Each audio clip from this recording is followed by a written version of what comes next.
minivans are made for parents, and there's something about having children that changes one's perspective about minivans. What was once an embarrassment becomes an object of desire or a source of quiet pride. Even if one doesn't have kids, certain minivans can be appealing, be they guilty pleasures or not. Take the Chrysler Pacifica, for instance. We are not ashamed to say we think it's a fine vehicle for hauling baggage or bodies, alive ones, of course, or that we found the plug-in Pacifica hybrid to be downright exciting.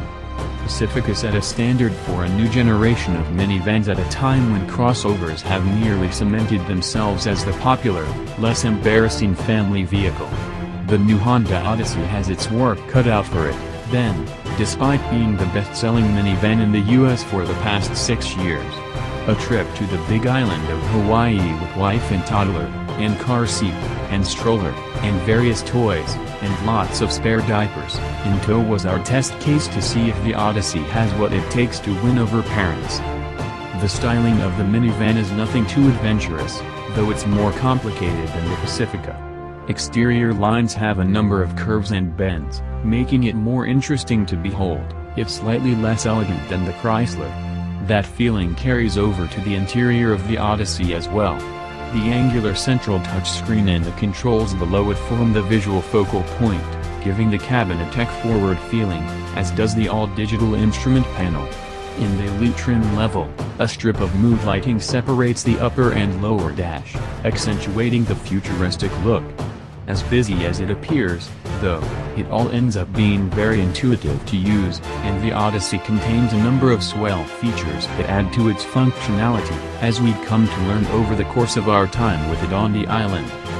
Under the hood, Honda's 3.5-liter V6 provides 280 horsepower and 262 pound-feet of torque. It doesn't sound as macho as the Pentastar in the Chrysler Pacifica, but it does its job just as well. Most Odyssey trims mate the engine to a 9-speed automatic transmission, but Touring and Elite instead use a brand new 10-speed automatic.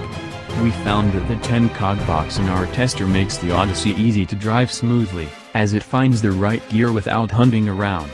The transmission knows when to hold onto a gear, which makes climbing several thousand feet up the mountains of Hawaii an easy, smooth task. It also drops to the correct gear for quick acceleration without having to poke the DS button into sport mode, though having that option is a nice touch, too.